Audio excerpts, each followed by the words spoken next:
broader climate change question, is global warming a major threat to the Great Lakes? And Dr. Benishek, you get to start this question. Well, frankly, I'm not sure how significant global warming is. Well, I don't know. I'm a scientist. Right? Well, I don't know. I've studied medicine. I've written research papers. I've done peer-reviewed journals. I spent a lot of time in the sciences. And, I'm not exactly sure what's happening with the climate. I don't think that we should be spending trillions of dollars, frankly, not knowing what the long-term effects of the climate are. I mean, 30 years ago, they were talking about global cooling. The same kind of frenzy that you see in the press now about global warming in the 1970s, the same thing was going on about global cooling. I've read a lot of these papers. Sometimes the government tends to put people on scientific panels that have a political agreement with them, not so much that they're the scientists that are the expert on the field, but they have a political point of view the same way as certain administrations. And I've seen this in the science committee all the time.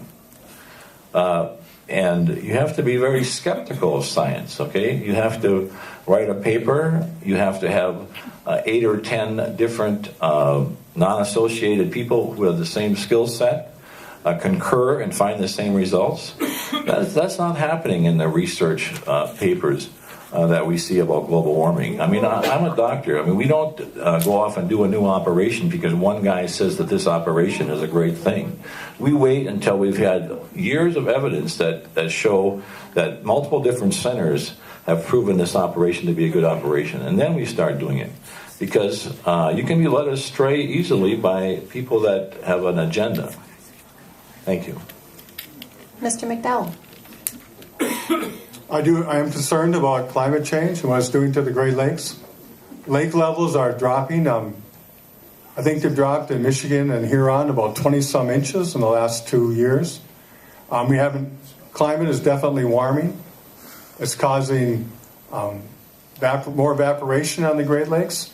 And we don't get the ice cover we used to have, so we have more evaporation year-round. I think the science community is pretty much at agreement. I think just virtually every scientist who's not working for BP or the Koch brothers and Dr. Benishek agree that we have to do something. We need to make sure that our Great Lakes don't continue to warm and evaporate. Our fishing is changing. This summer, you couldn't get whitefish in restaurants in the UP because the water temperature in Lake Michigan and Lake Huron are record heights. The whitefish were going deeper and deeper, and their nets, they couldn't even reach the depth that the fish had to go to survive. You're seeing species of animals up here in northern Michigan we've never seen before that are being threatened. So we have to make sure that we be vigilant about this, continue to study it, and take the necessary steps to make sure that we're not all affected by this, and especially the Great Lakes, which are such a treasure of immeasurable value here. We need to protect them, and if that's what the cause is, we definitely need to act. Congressman Benishek, you'll have 1 minute to respond. Well, I think this lake level issue that Gary mentioned, I mentioned it earlier as well, is a good example of cause and effect. Okay, I mean, what is the cause of the lake levels of Lake Huron and Lake Michigan being down? Is it global warming? I don't know. The Lake Superior levels aren't significantly changed. The Lake Erie levels are actually higher.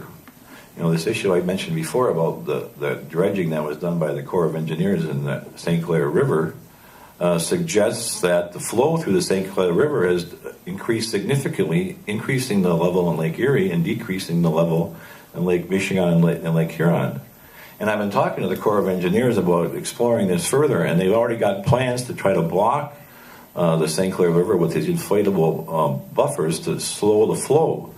So, the diagnosis of the lake levels going down is, not for sure that it's the global warming. It could be this Lake St. Clair thing. So you have to know the diagnosis before you prescribe the cure. This question